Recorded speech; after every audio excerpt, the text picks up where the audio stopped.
का समय बा, वायरल गीत के फरमाइश बा, जाड़ा का समय बा। कोनो मेहरारू मेहरारू को बियाह हो गई बा, गवना बाकी बा। अच्छा तो एगो बात बताई, आज से 20 बरिस पहलवा बियाह होके गवना होके आयब सिस्टम का चल दिले बा, बियाह विदा का पहले गौनवा होके ना तो बियाह करे का चिंता लड़की उलन को होके, आ गौना करे का चिंता लड़का वाला का होके। काहे लड़किया वाला तो घर बड़ बढ़िया देख के बियाह कर दो, अब बियाह करके अस्थिर हो जा। अब लड़किया वाला साले साल खिचड़ी लेके जा, 5-5, 6-6, 10-10 रुपये लेके। अब लड़कवा वाला सोचे कि मर्दवा गौनवा हो जाए तो कम से कम सही भार बोझा उतर जाए। लड़कवा वाला कहाँ भैया गौना करा ले तो लड़किया वाला कहाँ भैया सो हमारे साइट बैठा। तो पहले आज मोबाइल चले लगा, पहले पत्र चले। अंतरदेशी लिखा है, लिफाफा। कौन सी लिखा? अंतरदेशी लिफाफा में लिखा हो। अच्छा अंतरदेशी।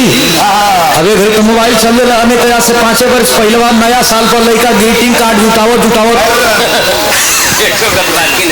तो पीछे बैठ के लिखे और रात भर सोचे कि का लिख दे और जवाब आ जाए, घर में जवाब आवे।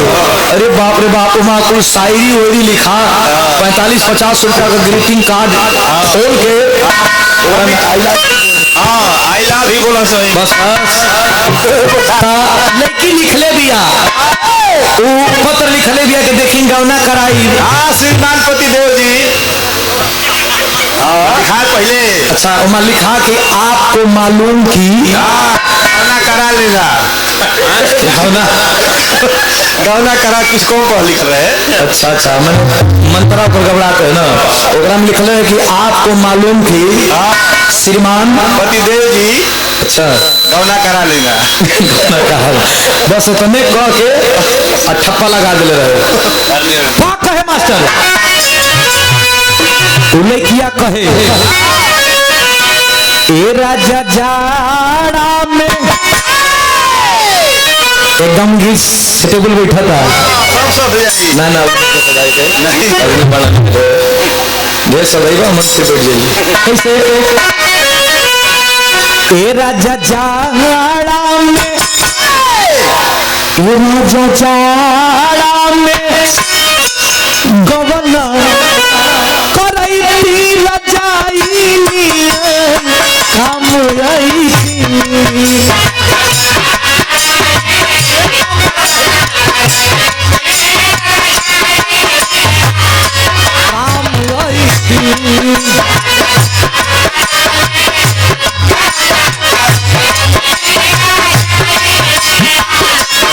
सादा सादा हो गई, लेकिन एक रंगीन करे को हुई तो लड़की को हत्या राजा जा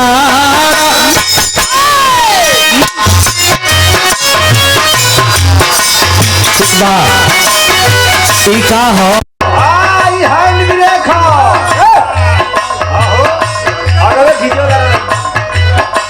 लड़की को हत्या राजा जाड़ा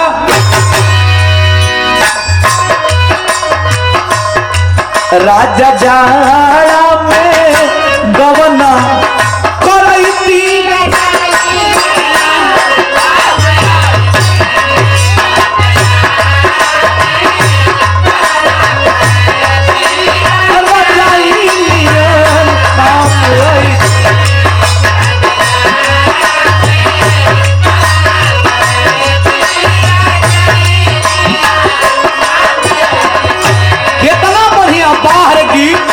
बारे गोलू भाई लड़की लिखा दिया पत्र में जैसे बराला सैया